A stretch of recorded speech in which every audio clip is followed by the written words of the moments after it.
তোহার প্রশ্নবিদ্ধ কণ্ঠের মাঝেও কোনো একটা অবদানের আভাস পেল তিহান। হাঁপ ছাড়ল সে। তারা দাঁড়িয়ে আছে বাড়ির গেটের বাইরে। এই ছুটির দিনেও তোহার কলেজে যেতে হচ্ছে।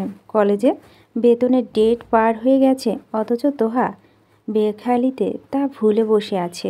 তাই অফিস রুমে বসে আজ বেতন দিতে হবে, নয়তো আবার পরবর্তী মাসের পরীক্ষায় ঝামেলা হতে পারে। বেতন পরিশোধ না করলে আবার পরীক্ষার অ্যাটেন্ড করতে দেয় না কর্তৃপক্ষ। ড্রাইভার আঙ্কেল গাড়ি নিয়ে কই যেন গিয়েছে বিদায় এখানে দাঁড়িয়ে অপেক্ষা করতে হচ্ছে তাদের। বলেছে 10-20 মিনিটে ফিরে আসবে। উনি ফিরে আসলেই তারা যাবে। তারা নেই কোনো। এখন বাজে বেলা 11টা। অফিস রুম খোলা থাকে বিকেল 4টা পর্যন্ত। কিছুক্ষণ ভাবল তিহান, ছানাটাকে কি করা যায়? এইটুকুনো বাচ্চা তো খাওয়ার খুঁজো খেতে পারবে না। উপরন্তু না পেয়ে তোহাকে নিয়ে আবারও গেটের ওপর পা বাড়ালো তিহান। বলল, আপাতত দারোয়ানে চাচাকে বলে এখানটা রেখে যাব, পরে কোনো একটা ব্যবস্থা করে দিবনে বলে বাচ্চাটাকে ভিতরে গেটে এক কোনায় রাখল তিহান। পাশের বসা দারোয়ানের চাচার হাতে 100 টাকা একটা নোট গুজে দিয়ে বলল, আমি আসা পর্যন্ত একটু খেয়াল রেখেন চাচা, কেউ যেন কিছু না বলে। পান খাওয়া লাল লাল দাঁতগুলো বের করে হাসলো দারোয়ান চাচা। বলল, আচ্ছা তুমি চিন্তা করো না, আমি দেখে রাখুমনে, নিশ্চিন্তে যাও। ভদ্রতার হাসি হাসল তিহান। বাইরে গাড়ির হর্নের শব্দ শোনা যাচ্ছে। গাড়ি চলে এসেছে। তোহার হাত থেকে রুমালটা নিয়ে হালকা জোরে তা পকেটে ঢুকালো তিহান। এরপর তোহাকে নিয়ে বেরিয়ে এলো। পরিবেশটা আজকে কেমন যেন একঘেয়ে। আকাশ কেমন গুমোট হয়ে আছে। মেঘ নেই, তবে বৃষ্টি হবে হবে মনে হচ্ছে। আটকে থাকা ঘন কালো মেঘগুলো যেন স্বচ্ছ নীল আকাশ ফুঁড়ে বেরিয়ে আসতে চাইছে। নানা ঝামেলা ফুরিয়ে অবশেষে অফিসে হেড এর সাথে কথা বলে বেতনটা দিতে পেরেছে তিহান। সেই একাই আসতো, কিন্তু এক জায়গায় তোহার সাইন লাগবে, সেজন্য তাকেও সাথে নিয়ে আসতে হয়েছে। কলেজে গেট পেরোতেই চটপটি ফুচকা গন্ধে মনটা ভালো হয়ে গেল। পর মুহূর্তেই তোহা ভাবল, তিহান কস্মিককালেও তাকে এইসব কিনে দিবে না। স্ট্রিট ফুডগুলো প্রতি তার প্রচণ্ড অনীহা। নিজেও খায় না, তোহাকেও খেতে দেয় না। একটু আগে তাকে এত গুরুত্বপূর্ণ বিষয় বেমালুম ভুলে বসে থাকা জন্য তুমুল ঝেড়েছে তিহান। সুতরাং এখন আর তিহানের কাছে এসব খাওয়ার কথা বলার সাহস হলো না তার। ফলস্বরূপ গোমরা মুখে চুপচাপ তিহানের হাত আঁকড়ে ধরে এগিয়ে চলছে সে। গাড়িতে বসিয়ে দেওয়ার সময় তার ভার হয়ে থাকা মুখশ্রী চোখ এড়ালো না তিহানের। দরজা আটকাতে গিয়ে জানালা হালকা ঝুঁকে সে বলল, বাবা শুধু ওষুধ কিনতে হবে। তিহু তুই একটু বস, আমি আসছি। মাথা কাত করে সম্মতি জানাতে তার চোখের আড়াল হয়ে গেল তিহান।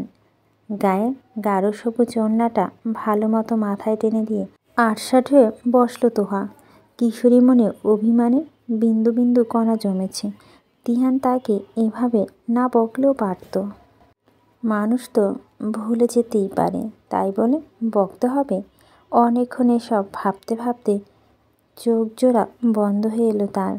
একটু মাথা এলিয়ে আরাম করার আগেই তিহানের অনবরত ডাকে তন্দার ঘরে মুহূর্তে বিচ্ছেদ ঘটল তার।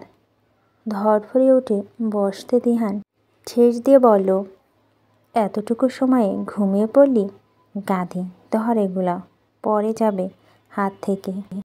কিং কর্তব্যবিমুখ হয়ে বিস্মিত নয়নে চোখ বড় বড় করে চেয়ে আছে তোহা।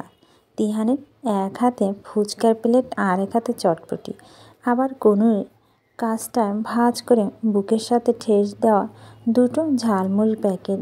ফুচকার প্লেটের নিচের আঙুলের সাথে ঝুলানো একটা বেলপুরি ভর্তি পলিথিন। তিহানের ঘাড়ে কপালে ঘাম চিকচিক করছে। তোহা দ্রুত হাত বাড়ালো ফুচকার প্লেটটা আর ঝালমুড়িগুলো হাতে নিতেই খুব সাবধানে গাড়ির সামনে অংশটা চটপটি প্লেটটা রাখল তিহান। নিচের সিটে বসে পকেট থেকে একটা কোল্ড ড্রিঙ্কস বোতল বের করে তোহার কোলের ওপর রাখতে তোহা ভুরু কুঁচকে বলল, আপনি কি পাগল তিহান ভাই?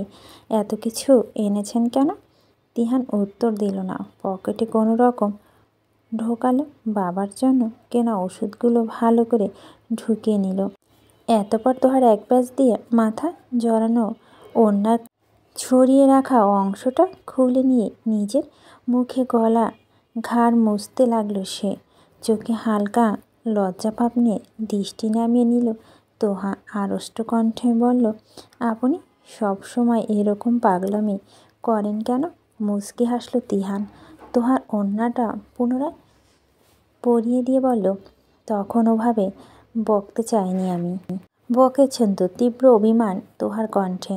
কিছুক্ষণ চুপ থাকলো তিহান। ফুচকার প্লেটটা হাতে ধরে রেখে খাচ্ছে না তোহা। হতাশ শ্বাস ছাড়ল তিহান। একটু ফুচকা হাতে তুলে তোহার মুখের সামনে ধরে গলার খাদে নামিয়ে কাতর কণ্ঠে বলল, অভিমানের পাল্লাটা কি বেশি ভারী? একটু খেলে? এইটুকু বলি ফুচকাটা নিজের মুখে পুরে নিল তোহা।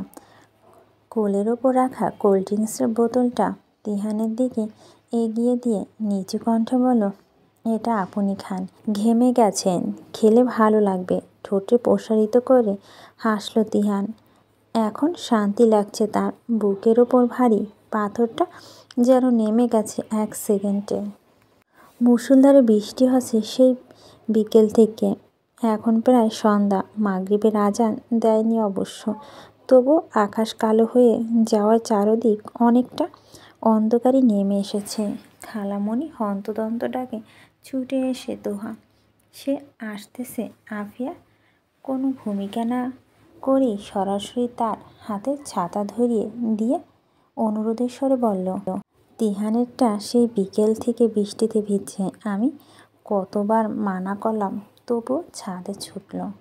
জানিস তো কত একঘোয়া জেদি স্বভাবেরও। এত ভিজলে অসুখ হবে। তুই একটু যে ডেকে আন না মা, তোর কথা ফেলবে না। খানিকটা লজ্জা পেল তোহা। হাতে ছাতাটা তুলে বলল, যাচ্ছি খালামণি।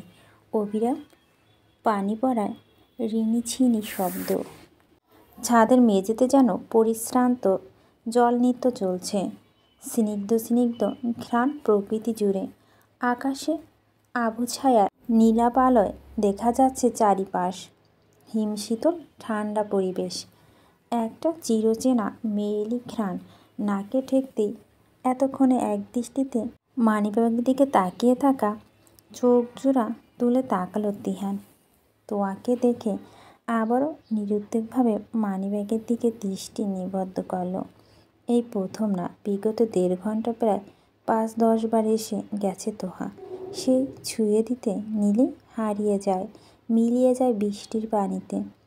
তাই এবার আর এই ভুল করল না তিহান। তোহার উপস্থিতিটা অনেকটাই তার কাছে। কিন্তু কল্পনা কি মানুষ শরীরের ঘ্রাণটা অনুভব করা যায়? ভুরু কুঁচকে চেয়ে আছে তোহা। ছাতাতে তেমন কাজ হচ্ছে না। বৃষ্টির ছাট এসে প্রায় ভিজেই দিচ্ছে তাকে। ক্ষণে ক্ষণে কাঁপুনি ধরিয়ে দিচ্ছে শরীরে। তিহানের পরনে জামা নয়, সম্পূর্ণ উন্মুক্ত বলিষ্ঠ দেহতা। বৃষ্টির পানিতে যেন মাদকতা আরও বেড়ে গেছে পুরুষারিত দেহে। রেলিংয়ে বসে পা ঝুলে বসে আছে সে। তোহা একদম এগিয়ে ঠান্ডা কাঁপা কাঁপা কণ্ঠে বলে, তিহান ভাই, আপনাকে খালামণি নিচে যেতে বলেছে। রেলিং থেকে নেমে আসুন। চমকে তাকায় তিহান। ব্যস্ত হাতে মানিব্যাগটা পকেটে ভরে কৌতূহলী কণ্ঠে বলে, তুমি সত্যি এসেছ? কী সব বলছেন? আর এভাবে বসে আছেন কেন? উল্টো পড়ে যাবেন তো। নামুন। হালকা লাফে নেমে আসলো তিহান। তিহান তার সাথে নিচে নামবে ভেবেই তোহা যাওয়া পর্যন্ত ঘুরে তাকাতেই হাত ধরে তাকে কাছে টেনে নিল তিহান। শিহরে উঠল তোহা। তাকে আরও অবাক করে দিয়ে হাতে ছাতাটা নামিয়ে বেশ দূরত্ব ছুঁড়ে ফেলল তিহান। মুহূর্তে ঝমঝম বৃষ্টিতে আদুরে আলিঙ্গন কাক ভেজা হয়ে গেল তোহা। আকস্মিক ঘটনা বোকা বনে গেল তোহা আমতা আমতা করে বলো, তিহান। সম্বোধনটা সম্পূর্ণ শেষ করার আগে তার ঠোঁটে এক আঙ্গুল চেপে ধরল তিহান। এলোমেলো অনুভূতি খেলে গেল তোহার মুখ জুড়ে। মুখটা কিঞ্চিত এগিয়ে আনলো তিহান। তোহার ঠোঁটে মৃদু স্লাইড করে বলল, তিহান, শুধু এই নামে ডাকা যায় না। আগে পিছে কোনো কিছু নেই, শুধু তিহান, তোমার তিহান। তোমার তিহান কথাটা মস্তিষ্ক পৌঁছাতে চোখজোড়া আপনা আপনি বন্ধ হয়ে এলো তোহার। কেমন যেন লাগছে, অসাড় অসাড় হয়ে আসছে শরীর। মনে হচ্ছে নড়া গতিটাও হারিয়ে ফেলছে সে। মুখ নাড়িয়ে কিছু বলার শক্তিটাও হঠাৎ হ্রাস পেয়েছে। মাথায় জর্জেটের লাল রঙের ওড়না জড়ানো ছিল তোহার। এখন তার লেপ্টে আছে আষ্টে পৃষ্ঠে। তীব্র ঘোর লেগে যায় তিহানের। লাল ওড়না একদম বউ বউ লাগছে তোহাকে। মেয়েটা এখন কেন এলো এখানে? না আসলে তো হতো। অন্তত তার তো নিজেকে সামলানো উচিত। সে কোনো এতটা বেপরোয়া হচ্ছে। জোরে একটা শ্বাস ছাড়ল তিহান। তোহা কোমরে হাত রাখতে যে হাতটা গুটিয়ে তোহাকে ছেড়ে কয়েক পা পিছিয়ে গেল সে। রেলিংয়ে হেলান দিয়ে দাঁড়িয়ে বলল, এটাকে বোধহয় প্রেমের বৃষ্টি বলে, তাই না? তিহান সরে যাওয়া একটু সহজ হয়ে এলো তোহা। নিজেকে স্বাভাবিক করে এগিয়ে যেয়ে নিজেই রেলিং দুহাত রেখে তিহানের উল্টো হয়ে দাঁড়ালো। বলল, কি হয়েছে আপনার আজ? তিহান মাথা নিচু করে হাসল। অযথা ভেজা চুলগুলো ছেড়ে বলল, কিছু হয়নি। তুমি রাগ করলে? না বলে কিছুক্ষণ চুপ থাকলো তোহা। তারপর বলল, আপনি কি পাগল? তখন মানিব্যাগ ওভাবে কি দেখছিলেন? তিহানের আবারও হাসল। হুট করে তোহার পিছনে দাঁড়িয়ে তার এক হাতে উপরে হাত রাখতে দ্বিতীয়বারের মতো শিহরে উঠল তোহা। তিহান মুচকে হেসে অপর হাতে মানিব্যাগটা পকেট থেকে বের করে তোহার সামনে মেলে ধরল। বজ্রপাতের আলো ঝলকানিতে স্পষ্ট নিজের 10-11 বছরের একটা ছবি দেখতে পেল তোহা। ঠোঁট জোড়া কিঞ্চিত ফাঁক হয়ে গেল তার। চোখ বেয়ে নোনা জল গড়িয়ে যাওয়ার কারণটা খুঁজে পেল না সে। যদিও বৃষ্টির কারণে চোখের পানিটা আড়াল হয়ে গেছে। আচ্ছা, আসলে কি সে এত কিছু পাওয়ার যোগ্য? তিহান তার কাঁধে থুতনি ঠেকালো। ছবিটার দিকে তাকিয়ে বলল, যখন থেকে আমার কাছে মানিব্যাগ থাকা শুরু হয়েছে তখন থেকে এই ছবিটার স্থান এখানে। মাঝে মধ্যে মানিব্যাগটা বদলালো, ছবিটা সঠিক জায়গায় রাখি, কখনো ভুলিনি আমি। তোহা নির্বাক, নিশ্চুপ। ছবিটার ওপর পানি পড়ছে, গড়িয়ে যাচ্ছে, আবার পানি পড়ছে, কিন্তু এটা এক রত্তিও ভিজছে না, কারণ সেটা খুব যত্ন লেমিনেটিং করা। মানিব্যাগে সেই ছবি রাখার নিখুঁত জায়গাটা ছবিটা লেমিনেটিং করে তারপর রেখেছে তিহান। কেউ যদি দেখে ফেলে? এত বছরে তুমি দেখতে পাওনি, অন্য কেউ কেমনে দেখবে? চুপ করে রইল তোহা। এত সময় ভেজার কারণে গা গরম হয়ে আছে তিহানের। তার প্রশস্ত বুকে তোহার পিঠের সাথে লেপ্টে আছে বিদায় তোহাও সে উষ্ণতার ছোঁয়া পাচ্ছে শরীর জুড়ে। একটু সময় নেয় তোহা। থেমে বলে, আপনি এটা এখানে রেখেছেন কেন? তোমার ঠোঁটে তো ঠোঁট ছোঁয়াতে পারি না, বৃষ্টিকর না? কিন্তু ছবিতে চুমু খেতে তো কোনো বারণ নেই। তাই যখনই প্রেম তৃষ্ণাটা মাত্রাতিরিক্ত হয়ে যায় তখন এই ছবিতে ঠোঁট ছুঁয়ে নিজের তৃষ্ণা মেটাই। নিজেকেই নিজেই বুঝ দেই যে তুমি আমার, তুমি আমার, তুমি শুধুই আমার। ফ্যানের বাতাসে গা শিরশির করছে তোহার। তার উপরে বৃষ্টি হয়েছে বলে পরিবেশটা আজ অনেকটাই শীতল। ঘরের জানালাটা বোকার মতো খুলে রেখেছে বিদায় ঠান্ডা হিমেল হাওয়াটা রুমে থাকাটা মুশকিল হয়ে উঠেছে। সন্ধ্যায় ছাদ থেকে নেমে শাওয়ার নিয়েছিল, তাই বোধহয় শিরশির ভাবটাও তার বেশি অনুভব হচ্ছে। গায়ে পাতলা কাঁথা দিয়ে অবিরাম মুচড়ামুচড়ি করছে তোহা। গভীর ঘুমে মাঝে কষ্ট করে উঠে ফ্যান আর জানালাটা বন্ধ করার ইচ্ছাটা থাকলেও তা করার শক্তিটা নেই তার। হাড়ের মধ্যেই একটা নিস্তেজ নিস্তেজ রেত চলে এসেছে। সারা বছর ঘুম যেন ভর করেছে চোখে, কিন্তু বাদ সাধছে এই অতি ঠান্ডা ভাবটা। রাত প্রায় গভীর, ঘড়ি দেখা যায়নি, তবু নিঃসন্দেহ বলা যায় 1টা অথবা 1:30টা তো বেজে গেছে।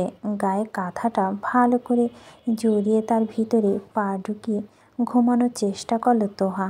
কাজটাও হলো এতে। ঠান্ডাটা অতটা গায়ে লাগছে না। খানিক বাদে হরিণী ন্যায় চোখ দুটোতে তন্দ্রাভাব এসে ঝাপটে ধরেছে। দরজায় লক ঘোরানোর আওয়াজ বাজে। ভাবে একটা ব্যাঘাত ঘটে গেল ঘুমের মাঝে। মেজাজ চটে গেল তোহার। মেজাজটা আরও বেশি চটা করার জন্য ঘড়ির লাইটটাও জ্বলে উঠল। রাগে দুঃখে কান্না পেয়ে গেল তোহার। হালকা করে মাথা বের করে উচ্চস্বরে চিল্লানোর পূর্বে তুর্যকে দেখতে পেয়ে হুড়মুড় করে উঠে বসল সে। পাশ থেকে ওড়না নিয়ে গায়ে জড়াতে জড়াতে শঙ্কিত কণ্ঠে বলল, ভাইয়া তুমি এত রাতে? কিছু হয়েছে? আব্বু ঠিক আছে? বোনের ভীতকণ্ঠ মানে বুঝতে পারে তুর্য। মাঝে মাঝে তাদের আব্বু রাতের বেলা অসুস্থ হয়ে যায়। তীব্র বুকে ব্যথা ওঠে, আবার কখনো প্রেশার লো হয়ে যায়। তবে আজ আর আব্বু সুস্থ। সে এসেছে অন্য কারণে। বোনের দিকে তাকিয়ে আশ্বস্ত ভরা কণ্ঠে বলে, আব্বু ঠিক আছে, শান্ত হ। তবে সন্দিহান কণ্ঠে বলে তোহা, তিহান ভাই অসুস্থ। 104 ডিগ্রি জ্বরে উঠে গেছে ওনার। কোনো মতে জ্বর নামানো যাচ্ছে না। খালামণি কান্নাকাটি করছে। আব্বু আম্মু ওখানে, তোকেও যেতে বলেছে। মাথা ঘুরে যায় তোহার। সম্বিত হারিয়ে কিছুক্ষণ ফ্যাল ফ্যাল করে চেয়ে থাকে সে। তুর্য তাড়া দিয়ে বলে, জলদি উঠবো, তোকে ওই ফ্লাইটে দিয়ে আমি বাসায় তালা দিয়ে ফার্মেসিতে যাব। এত রাতে ফার্মেসি খোলা থাকবে কি না সন্দেহ। কোনো রকম নিজেকে সামলে উঠে দাঁড়ায় তোহা। মাথা ওড়না টেনে নিয়ে বলে, চলো। খালু আর তোহা বাবা ড্রয়িং রুমের সোফায় বসে আছে। দুজনের কানে ফোন। হয়তো ডাক্তারকে ফোন করছে তারা। খুব সন্দর্পণে তাদেরকে পাশ কাটিয়ে তিহানের রুমে ঢুকে তোহা। তিহানের এক পাশে খালামণি, আরেক পাশে ওর মা। তোহার কাছে এগিয়ে যেতেই তড়িঘড়ি করে উঠে দাঁড়ালো আফিয়া। তোহাকে তিহানের মাথার পাশে বসে জায়গা করে দিয়ে কান্না ভেজা কণ্ঠে বলো, তোর কথা অনেকবার করে বলছিল মা, তুই একটু পাশে বসে থাক, ওর ভালো লাগবে। মায়ের সামনে খানিকটা ইতিহস্ত নিয়ে তিহানের মাথার কাজটা বসলো তোহা। আফিয়ার হাতে থেকে পানি বাটিটা নিয়ে বলো, কান্না করো না খালামণি, শান্ত হয়ে বসো, আমি পট্টি দিয়ে দিচ্ছি। বলে তিহানের কপাল থেকে গরম হয়ে যাওয়া রুমালটা সরিয়ে ঠান্ডা পানিতে ভেজালো তোহা। খানিক বাদে তা দুহাতে চিপড়ে আবারও তিহানের কপালে দেওয়ার সময় লক্ষ্য করলো চেহারা পুরো লাল হয়ে গেছে তিহানের। ঠোঁটগুলো মনে হচ্ছে টোকা দিলেই রক্ত গড়িয়ে পড়বে। হালকা গোংড়াচ্ছে তিহান। মাকে মাথা নিচু করে কোনো একটা দোয়া পড়তে দেখে আলতো করে তিহানের গালে হাত রাখলো তোহা। জ্বরে শরীর রীতিমতো পুড়ে যাচ্ছে। প্রচণ্ড ঘাবড়ে গেল তোহা। কাঁথার নিচ দিয়ে তিহানের হাত আঁকড়ে ধরে মাথায় নামিয়ে ভীত কণ্ঠে ডাকলো, তিহান ভাই। তার এক ডাকে আবছাভাবে চোখ মেলল তিহান। তার ধূসর মণিজোড়াও ফ্যাকাশে হয়ে গেছে। তোহা দিকে তাকিয়ে বিড়বিড় করে সে বলল, ভালো লাগছে না তিহু, কিছু ভালো লাগছে না। আচ্ছা আচ্ছা, আপনি চোখ বন্ধ করে রাখেন, ভালো লাগবে। চোখ বন্ধ করে ফেলো তিহান। তোহা হাতটা ছাড়তে নিলেই চাপা স্বরে ছেলে মানুষই কণ্ঠে বলল, ধরে রাখ প্লিজ। তোহা আর ছাড়ল না হাতটা। শক্ত করে ধরে আরেক হাতে ধীরে ধীরে তিহান চুলে হাত বুলিয়ে দিতে দিতে বলো, খালামণি আরেকটা কাঁথা বের করে ওনার গায়ে দিয়ে দাও, শীত কম লাগবে কিছুটা। আফিয়া তাই করলো, যদিও দুটো কাঁথা জড়ানো তিহানের গায়ে। তারপরও আরও একটা মোটা কাঁথা এনে তিহানের গায়ে দিয়ে বাচ্চা সুলভ কণ্ঠে বলল, তিহান এখন একটু ভালো লাগছে বাবা? তিহান শব্দ করল না, সে ঘুমিয়ে পড়েছে। আফিয়া ডাকলো না আর। তোহা আর চোখে মায়ের দিকে তাকালো। তিহানের অপর পাশে হাত মুঠো নিয়ে এক মনে দোয়া পড়ছে তার মা। চোখ যদিও বন্ধ, তবুও কপালে চিন্তার ভাঁজগুলোই বলে দিচ্ছে কতটা টেনশনে আছে সে। খাবার খেয়েছেন উনি? গলা নামিয়ে প্রশ্ন করল তোহা। তার হাত তখনও অনবরত তিহানের চুলের ভাঁজে বিলি কেটে যাচ্ছে। না রে মা, শতবার বলেও রাজি করাতে পারিনি, কিছুতেই খাবে না। হতাশ কণ্ঠে আফিয়া। ভাইয়া ফার্মেসিতে গেল কেন? ঘরে প্যারাসিটামল নেই? ওনাকে ওষুধ খাওয়াওনি? খাওয়িয়েছি, দুটো নাপা ছিল। দুটো খাইয়েছ? রাতে যদি জ্বর না কমে সেজন্য তুজো নতুন আনতে গেল। ও বলে আবেগ ভরা দৃষ্টিতে তিহানের মুখের দিকে তাকায় তোহা। কপাল রুমালটা আরও ভিজিয়ে পুনরায় কপালে দিতেই তুজো হন্তদন্ত হয়ে রুমে প্রবেশ করে। আফিয়ার হাতে একটা প্যাকেট ধরিয়ে বলে, 3 মোড় ঘুরে একটা ফার্মেসি খোলা ছিল খালামণি, সেজন্যই আনতে দেরি হলো। জ্বর কমেছে একটু? তোহা তৎক্ষণাৎ গলায় হাত ছোঁয়াল তিহানের। জ্বর মেপে বলল, কমেনি ভাই, খাবার খাইয়ে আরেকটা নাপা খাইয়ে দেওয়া দরকার। তাহলে খালি পেটে এত ওষুধ খেলে আবার হিতের বিপরীত হতে পারে। হতাশ শ্বাস ছাড়ল তোহা। খালামণিকে বলল, তুমি ভাত নিয়ে আসো খালামণি, আমি দেখি কিভাবে ওনাকে খাওয়ানো যায়। তার কথাটা শেষ হতে না হতেই তিহান জ্বরের মাঝে তেতো স্বরে বলে উঠল, আমি কিছু খাবো না, শুধু শুধু ভাত এনে লাভ নেই। আফিয়া থেমে গেল। কাতর কণ্ঠে তাকাতে তোহা তাকে বিশ্বাস নিয়ে বলল, তুমি নিয়ে আসো তো খালামণি। তিহু, আমি খাবো না কিন্তু। জ্বরের ঘোরেও ধমকে উঠল তিহান। ভয় পেল না তোহা। বাবার ডাকে তুর্য রুম থেকে বেরিয়ে যেতে হালকা ঝুঁকে তিহানের গালে হাত রেখে মৃদু কণ্ঠে বলল, আমি খাইয়ে দিলে ও খাবেন না আপনি ভেবে বলছেন তো? চুপ করে রইল তিহান। নীরবতা সম্মতির লক্ষণ ভেবে মুচকি হাসল তোহা। ভাতের শেষ লোকমাটা তিহানের মুখে তুলে দিয়ে স্বস্তিদায়ক হাঁপ ছাড়ল তোহা। আফিয়া ঠোঁটের কোণে মুচকি হাসি। তোহা নির্বাক। আতিয়া তখনও যায়নি, তবে ক্লান্তির ছাপ ফুটে উঠেছে তার মুখে। তোহা উঠে খাবারের প্লেটটা পাশে রেখে তিহানের মুখে একটা ওষুধ দিয়ে পানি খাইয়ে দিয়ে বলল, এখন শুয়ে থাকেন, জ্বর নেমে যাবে একটু পর। আমি হাতটা ধুয়ে আসি। বলেই সে বাইরে যেতে তিহান আতিয়াকে বলল, খালামণি তুমি অসুস্থ হয়ে পড়বে, তুমি যে ঘুমিয়ে পড়ো। তিহু আর মা আমার কাছে থাকুক, তাতেই হবে, চিন্তা করো না। হাত ধুয়ে রুমে ঢুকলো তোহা। তিহান মাঝখানটায় ঘুমিয়ে আছে, পাশে আতিয়া খাটের সাথে হেলান দিয়ে বসা। আতিয়াকে না দেখে বিশেষ অবাক হলো না সে। এসব তিহানের কারসাজি জানে সে।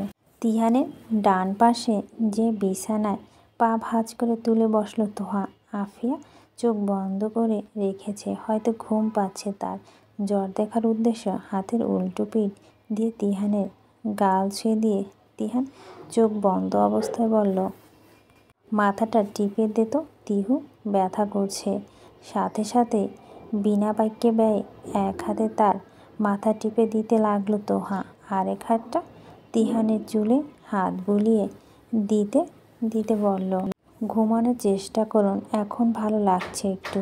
ক্ষীণ হাসল তিহান। উত্তর দিল, তুমি কাছে থাকলে আমার কখনোই খারাপ লাগবে না জান পরি।